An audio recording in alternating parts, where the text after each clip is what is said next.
यहाँ पे गैलेक्सी की डेफिनेशन लिखी हुई है। गैलेक्सी की डेफिनेशन के भी फर्दर 3 पार्ट्स ही हैं। उन 3 पार्ट्स को इसको डिवाइड कर लेते हैं। सबसे पहला जो पार्ट है उसके अंदर वो लिखता है गैलेक्सी क्या है। गैलेक्सी है मैसिव एग्रीगेट। मतलब एग्रीगेट, एग्रीगेट का मतलब क्या होता है? मजमुआ।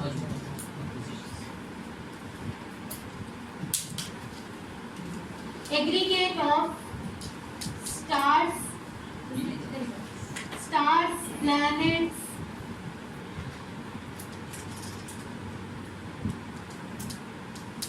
And other galactic bodies. इधर सिर्फ और सिर्फ स्टार्स लिखा हुआ है, उसने वो एक मिस कर दिया है।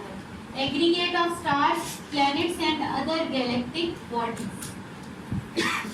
सेकंड पार्ट इस डेफिनेशन का ये है, पहली बात तो ये कि मजमुआ है, गैलेक्सी कहते हैं किसको है? जिसके अंदर स्टार्स हो, प्लैनेट्स हो और अदर गैलेक्टिक बॉडीज, जो छोटे छोटे जिनको ना स्टार कह सकते हैं ना प्लैनेट कह सकते हैं, आज ही पढ़ेंगे, वो सब का सब इकट्ठे बैठे हुए हैं, तो उसको हम गैलेक्सी कहेंगे।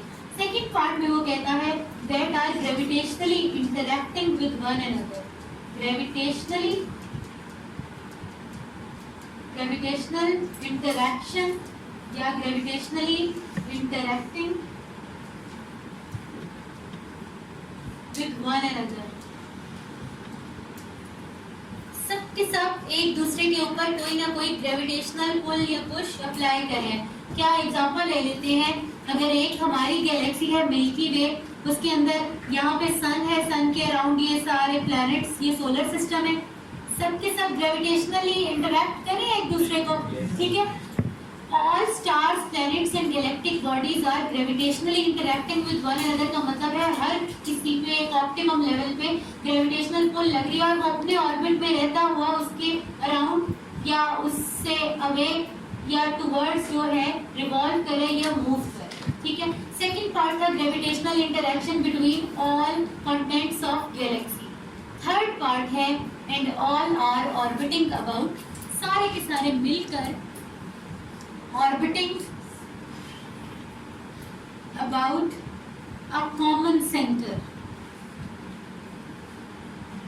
मतलब कॉमन सेंटर मतलब गैलेक्सी, ये मैंने बनाई एक गैलेक्सी, गैलेक्सी के सेंटर पे एक कॉमन सेंटर है जो इन सब को अपने अराउंड जो है वो क्या कराता है?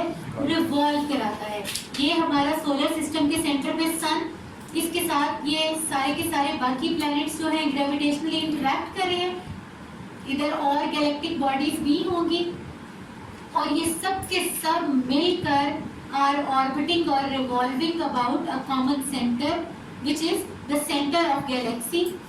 ये centre of galaxy. So galaxy की डेफिनेशन क्या हुई? Aggregates of stars, planets and other galactic bodies that are gravitationally interacting with one another and all are orbiting about a common center। ये थी ना डेफिनेशन, एग्जैक्ट वही words. अब क्या था? ब्रेक किया हुआ था, एक वर्ड निकाला एग्रीगेट। एग्रीगेट किसका? अच्छा, सारी की सारी जो चीजें होती है वो। दूसरा वर्ड निकाला ग्रेविटेशनल इंटरैक्शन, सबके साथ ग्रेविटेशनली एक दूसरे को पुल या पुश करे। थर्ड निकाला all are orbiting about a common centre. Third word common centre निकाला कि इन सब का एक कॉमन सेंटर है which is centre of galaxy, जो इन सब को बाइंड रहता है और अपने अराउंड घुमाता है। हर गैलेक्सी रिवॉल्व कर रही है, ठीक है, अपने एक्सिस के अराउंड घूमती है और अपने अंदर जितनी भी चीजें हैं, मतलब हम अगर गैलेक्सी का पार्ट हैं और एक चीज सेंटर है तो हम सब मिलके उसके साथ रिवॉल्व करेंगे, घूमेंगे। तो इसका मतलब क्या हुआ? क्या सन स्टेशनरी है या ये मूव करता है? मूव करता है, रिवॉल्व करता है अराउंड सेंटर ऑफ गैलेक्सी, ठीक है। तो फिर सन का भी एक ईयर होगा, उसको भी ये रेवोल्यूशन कंप्लीट करने में एक खास टाइम लगेगा, ठीक है। तो सन का भी ईयर होता है, अगले नेक्स्ट टॉपिक में ये भी पढ़ना है, उसको क्या कहते हैं, कितना टाइम लगता है। जैसे अर्थ को सन के अराउंड अपनी रेवोल्यूशन कंप्लीट करने में 365 डेज लगते हैं, उसी तरह सन को भी कोई साल लगते हैं ये चक्कर कंप्लीट करने में। सन सिर्फ और सिर्फ रिवॉल्व करता है या ये रोटेट भी करता है? रोटेट भी करता है। सन जो है रोटेट भी करता है। कायनात के अंदर एग्जिस्ट करने वाली हर चीज, एटम से लेकर पूरी की पूरी यूनिवर्स तक, हर चीज अपने ही एक्सिस के अराउंड रोटेट करती है और अपने अराउंड किसी और को रिवॉल्व भी करवाती है। मतलब ये खुद रोटेट भी कर रही है, अपने अराउंड किसी को रिवॉल्व भी करा रही है और खुद भी किसी के अराउंड रिवॉल्व कर रही है। जी आप गैलेक्सी अपने सेंटर के अराउंड रिवॉल्व कर रही है, ये है इसका सेंटर। जी हाँ, अब ये सवाल उठता है कि सारी की सारी गैलेक्सीज मिलकर कायनात का कोई एक सेंटर भी होगा ना जिसके अराउंड सारी गैलेक्सीज मूव कर रही हैं। तो अभी तक हमें वो सेंटर नहीं मिला, क्योंकि अभी तक हम एक तो सेंटर नहीं मिला, अभी तक हमें कायनात के एजेस भी नहीं मिले। उसका जो आखिरी एज है ना, कहते हैं वो उसका आखिरी एज नहीं है, वो हमारी सोच भी नहीं, फाइंडिंग्स का एज कह लें, या हमारी जो अभी तक साइंटिफिक एडवांसमेंट है ना, वो उसका एज है। उससे आगे हमारी science is unable to answer those question और एक्सप्लोर दोज बॉर्डर्स। उस बॉर्डर से हम बाहर नहीं जा सकते। जब हम बाहर जा सकते हैं हुए तो फिर उससे भी अवे जा सकते हैं, वो हमारी नज़र की हद कह लें, वो वहाँ तक है, उसके आगे हम देख नहीं सकते। आपको कोई सवाल कर चुके? अच्छा, और कोई बात? ठीक है, तो वाकई आप कहते हैं कि यूनिवर्स का कोई सेंटर होगा तो होगा, बहुत अच्छी बात। अब कहते हैं गैलेक्सीज के सेंटर के ऊपर ब्लैक होल होता है। हाँ, हो भी सकता है और नहीं भी हो सकता। ये क्या बात हुई कि गैलेक्सी के सेंटर में ब्लैक होल भी हो सकता है और नहीं भी हो सकता। मैंने अपनी गैलेक्सी की बात की, हमारी जो गैलेक्सी है मिल्की वे गैलेक्सी है, इसके सेंटर में ब्लैक होल है, लेकिन कुछ और गैलेक्सीज हैं जिनके सेंटर में ब्लैक होल नहीं है। तो ये वो कौन सी चीज़ है जो बताती है कि ब्लैक होल होगा या नहीं होगा? ये भी आज ही बात कर लेते हैं गैलेक्सीज में। सो गैलेक्सी की पहले डेफिनेशन पढ़ ली, ठीक है। ये एग्रीगेट, ये ग्रेविटेशनल इंटरैक्शन और एक कॉमन सेंटर, और सारे के सारे गैलेक्सी के सेंटर के अराउंड रिवॉल्व करें और गैलेक्सी अपने ही एक्सिस के अराउंड रोटेट कर रही है और सारी चीज़ों को अपने अराउंड रोटेट कराती जा रही है। फिर कहते हैं कायनात में टोटल नंबर ऑफ गैलेक्सीज कितनी है। यहाँ पे लिखा हुआ है, ये सबसे पहली और पुरानी रीडिंग है, उस टाइम तक साइंस ने इतनी ही डिस्कवर की थी। लिखा हुआ है 125 बिलियन गैलेक्सीज। देखिएगा ये नंबर कैसे चेंज होगा। 125 बिलियन, कुछ साल गुजरे 2006 में, 2006 में रीडिंग आई, कहा 750 बिलियन गैलेक्सीज। प्रेजेंटली जो गैलेक्सीज का नंबर है वो है 1 ट्रिलियन गैलेक्सीज। आज जाकर गूगल कीजिएगा, मेरे ख्याल से ये भी 2 ट्रिलियन हो चुका होगा, ठीक है। क्या है, गैलेक्सीज का नंबर बढ़ा है? नहीं, साइंस इस काबिल होती जा रही है कि वो जैसे जैसे वो बॉर्डर्स को एक्सप्लोर कर रही है, number of galaxies are increasing, ठीक है।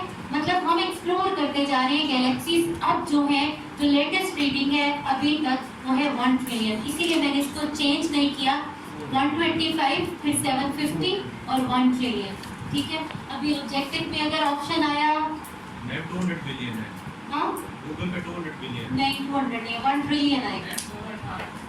नहीं, आगे इसको सर्च करें फर्दर, लेटेस्ट जी 2000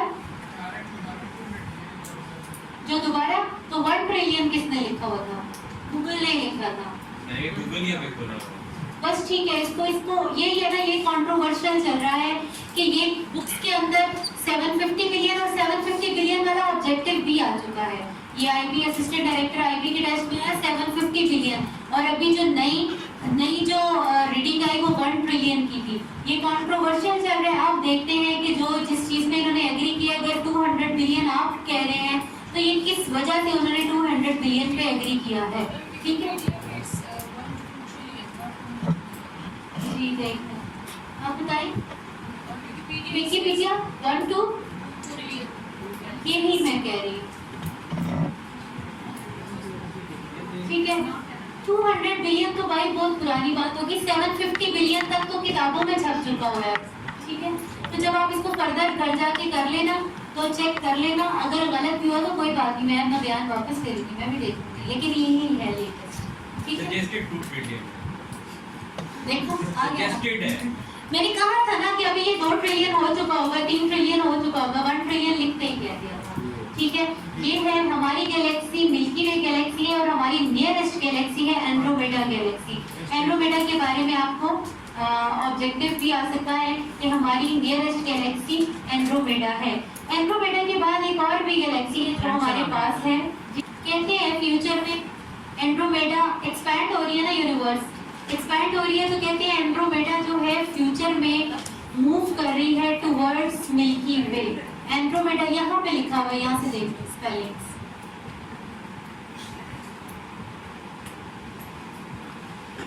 एंड्रोमेडा फ्यूचर में कहते हैं ये मिल्की वे की तरफ मूव करी है। एंड्रोमेडा का साइज छोटा है, मिल्की वे बड़ी है। मिल्की वे कहते हैं फ्यूचर में एंड्रोमेडा के साथ कोलाइड करेगी, कोलाइड करने के बाद वो मर्ज भी हो सकती है। फिर क्वेश्चन आता है, अगर ये जब मर्ज हो जाए दोनों की दोनों गैलेक्सीज, तो क्या हमारा सोलर सिस्टम सरवाइव करेगा इतने ह्यूज क्रैश को? तो जो साइंटिस्ट्स हैं वो प्रेडिक्ट करते हैं कि galaxies are mostly empty spaces. Galaxies empty spaces होते हैं, उनके बीच में जो जगह है वो काफ़ी खाली होती है।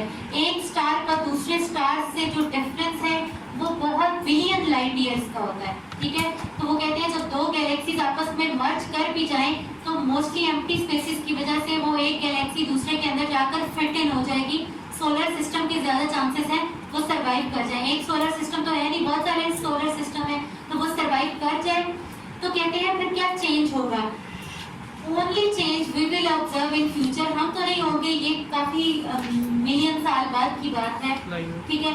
जो चेंज हम ऑब्जर्व करेंगे वो सिर्फ और सिर्फ यही होगा कि हमारे आसमान पे, हमारे स्काई पे ज़्यादा स्टार्स होंगे। एंड्रोमेडा के स्टार्स भी आ जाएंगे, हमारे अपने भी होंगे, तो वो ज़्यादा ब्राइटर स्काई होगा।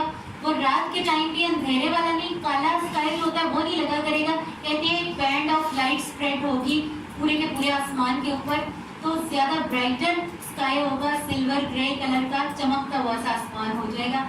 अभी एक सवाल ज़हन में आया है, CSS में पूछा गया, why sky appear blue in colour? कि आँख की जो दिन के टाइम वाटर की डिस्पर्शन ऑफ लाइट में एटमॉस्फेयर की वजह से तो है। ओरिजिनल कलर ऑफ स्काई क्या है? ब्लैक। ओरिजिनल कलर स्काई का ब्लैक है। अब जिनको नहीं पता वो भी सुन ले। हमें स्काई ब्लू कलर का क्यों नजर आता है? आपको पता है ब्लू कलर का हमें हर जो चीज नजर आती है वो किस वजह से नजर आती है? उसमें सूरज की रोशनी पड़ती है, ये सन से आने वाली जो लाइट है वो किसी भी चीज को इल्यूमिनेट करती है, तो हमें वो नजर आती है। ये चीज के ऊपर, ये ऑब्जेक्ट के ऊपर लाइट पड़ी और फिर हमारी आंख के अंदर गई, तो फिर हमें ये चीज विजिबल होगी, ये ऑब्जेक्ट विजिबल होगा। ये जो लाइट आती है व्हाइट लाइट, ये 7 कलर से मिलकर बनी हुई है, ये भी बच्चों वाली बात है, ठीक है। इस 7 कलर के अंदर विजिबल स्पेक्ट्रम का जो बैंड है उसमें ब्लू और इस साइड पे रेड है। रेड का मतलब लॉन्ग वेवलेंथ, ब्लू का मतलब है शॉर्ट वेवलेंथ, ठीक है। अब शॉर्ट वेवलेंथ का मतलब क्या है? शॉर्ट वेवलेंथ का मतलब है इसकी एनर्जी बहुत हाई है, फ्रीक्वेंसी हाई है तो एनर्जी हाई है। ये जो है इसकी फ्रीक्वेंसी कम है, एनर्जी भी कम। अच्छा, अब हमें स्काई जो है वो ब्लू कलर का नजर इस वजह से आता है कि ये जो बाकी के इधर, इसके बाद इस ब्लू के बाद जो बाकी ये जो 6 कलर्स हैं ये हो जाते हैं एटमॉस्फेयर में एब्जॉर्ब, ठीक है। अगर 7 के 7 कलर्स एब्जॉर्ब हो जाए तो वो चीज क्या नजर आएगी? ब्लैक। ब्लैक कलर में 7 के 7 कलर्स एब्जॉर्ब हो जाते हैं। व्हाइट कलर में 7 के 7 कलर्स रिफ्लेक्ट हो जाते हैं, that's why this wall appears white, ठीक है। जो रंग विजिबल हो रहा होता है उसमें वो रंग रिफ्लेक्ट होता है, बाकी सारे एब्जॉर्ब हो जाते हैं। इसमें सिर्फ रेड नजर आ रहा है। ये ब्लू कलर का क्या चक्कर है? एटमॉस्फेयर की कंपोजिशन ऐसी है कि उसमें बाकी के 6 कलर या तो रिफ्लेक्ट हो जाते हैं या हो जाते हैं एब्जॉर्ब। मोस्टली जो सही परसेप्शन है वो यही है कि ये 6 कलर एब्जॉर्ब होते हैं। जो डिस्पर्स होता है, डिस्पर्स इन्होंने अभी कहा डिस्पर्शन वाली बात, डिस्पर्स होता है या स्प्रेड होता है, वो होता है ब्लू कलर। जैसे ही वो स्प्रेड होता है पूरे के पूरे आसमान के ऊपर, तो वो हमें लाइट कलर का नजर आता है। थोड़ा सा रंग स्प्रेड हो जाए तो वो लाइट हो जाता है, जिसकी वजह से आसमान जो है वो स्काई ब्लू नजर आता है। जो चीज जिस कलर की नजर आए उस पे वो वाली लाइट जो है वो डिस्पर्स, वो वाली लाइट का कंपोनेंट जो है वो डिस्पर्स या स्प्रेड हुआ होता है, ठीक है। तो स्काई अपीयर क्यों होता है ब्लू कलर का? सिर्फ एक लाइन में इसका जवाब है कि बाकी 6 कलर्स जो है वो एब्जॉर्ब हो जाते हैं, only blue colour disperses or spreads in our atmosphere. That's why sky appears blue in color. और रात के टाइम काला क्यों नजर आता है? सूरज से परे हो जाते हैं, व्हाइट लाइट नहीं पहुंच रही होती तो वो अपने ओरिजिनल कलर में नजर आता है। ठीक है, आसमान का सही कलर ब्लैक ही है। फिर है 3 टाइप्स ऑफ गैलेक्सीज। ये लास्ट इररेगुलर से शुरू करते हैं। इररेगुलर, इसके नीचे नीचे आप डाटा आगे फिल करते जाइएगा, मैं सिर्फ अब बोल देती हूँ। स्पाइरल और लास्ट टाइप है एलिप्टिकल।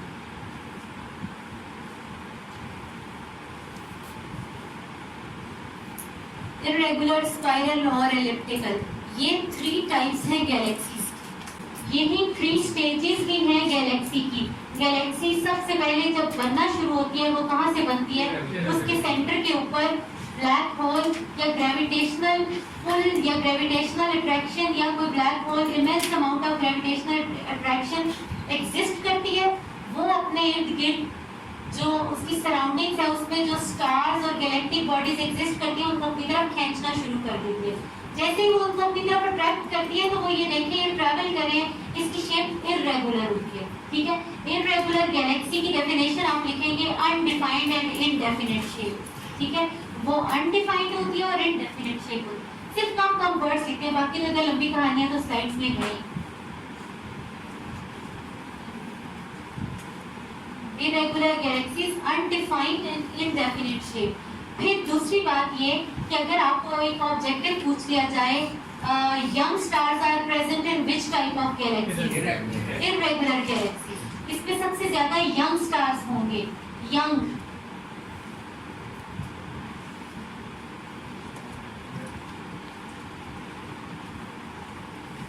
यंग स्टार्स थे, बस यंग स्टार्स लिख दो। यंग स्टार्स थे इसके अंदर। अब ये गैलेक्सी इस तरह खड़ी हुई है या ये रोटेट कर रही है? जो उसका सेंटर है ना वो रोटेट कर रहा है और वो इन सबको भी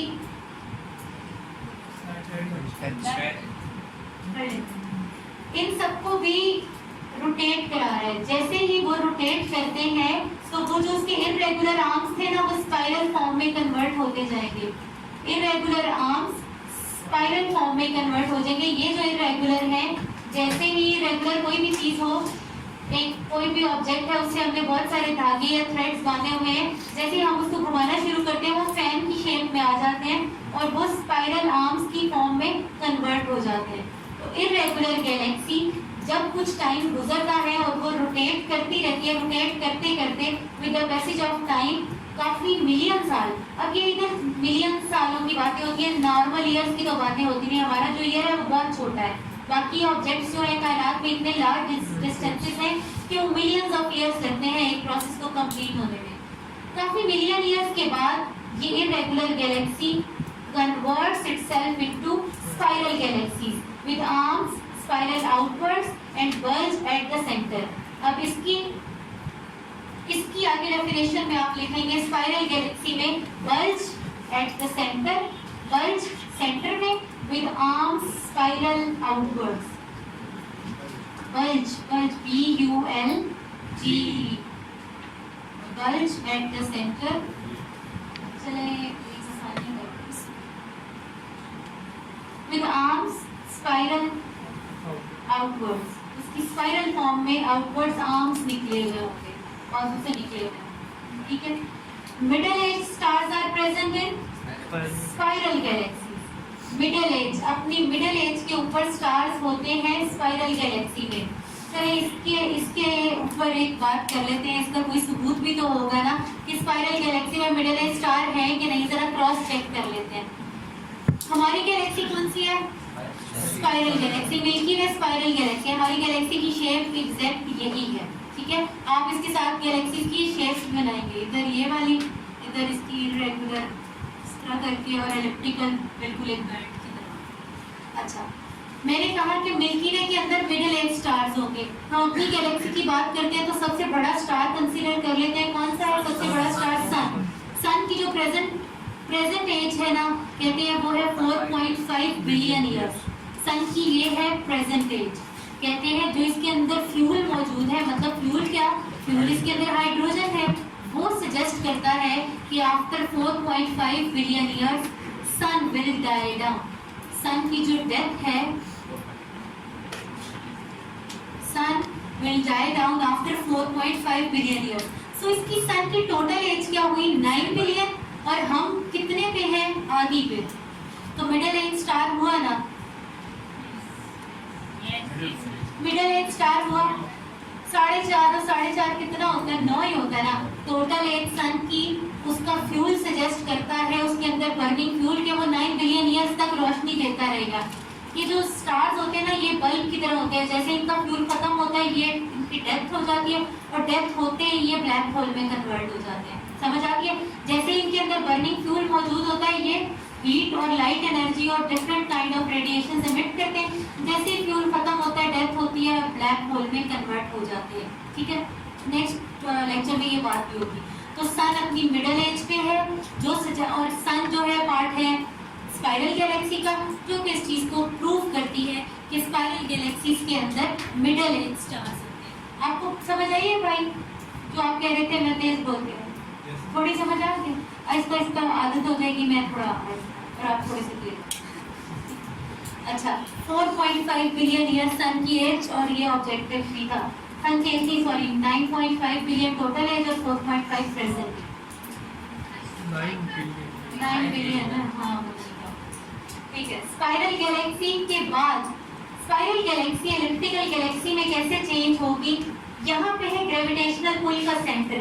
आहिस्ता आहिस्ता ये जो आर्म्स है ना इसकी, ये जो स्पाइरल हुई हुई है, ग्रेविटेशनल पुल की वजह से ये अंदर की तरफ बंद होना शुरू हो जाएगी, सेंटर की तरफ अट्रैक्ट होती जाएंगी, और यहाँ पे यूनिफॉर्म मैस डेंसिटी हो जाएगी स्टार्स की और प्लैनेट्स की। यहाँ पे यूनिफॉर्मली स्प्रेड हो जाएंगे, जिसके बाद हमें जो नेक्स्ट गैलेक्सी है एलिप्टिकल गैलेक्सी, वो एक डिस्क शेप में नजर आएगी। सो लिख लें डिस्क शेप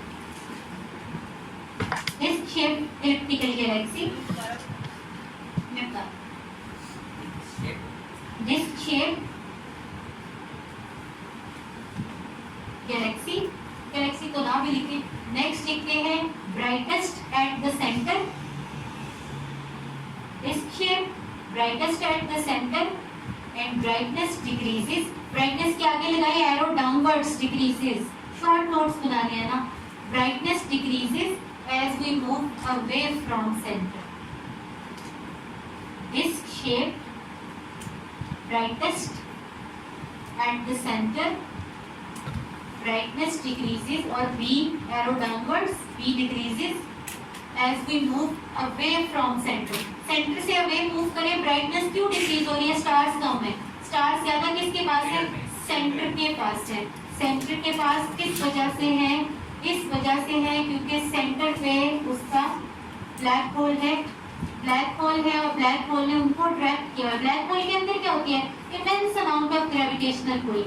उतनी ग्रेविटी कहीं भी एग्जिस्ट नहीं करती जितनी ब्लैक होल के अंदर एग्जिस्ट करती है, जो सबको जोड़ कर रखता है एंड पे आगे आगे आगे ये, ठीक है। सो इररेगुलर से स्पाइरल, स्पाइरल से एलिप्टिकल, ये 3 स्टेजेस ऑफ गैलेक्सी भी हैं। इसके अंदर लिखे ओल्ड एज स्टार्स, सबसे ज्यादा ओल्ड एज स्टार्स इसमें होंगे। अब एक सवाल आपसे, ओल्ड एज स्टार्स इससे हैं तो सबसे ज्यादा ब्लैक होल होने के चांसेस किस टाइप ऑफ गैलेक्सी? एलिप्टिकल, क्योंकि ब्लैक होल बनता ही स्टार डेथ से है, और डाइंग स्टार या ओल्डेस्ट स्टार, ओल्डर स्टार इसी में प्रेजेंट है, ब्लैक होल इसमें है। और किसमें ब्लैक होल नहीं होगा?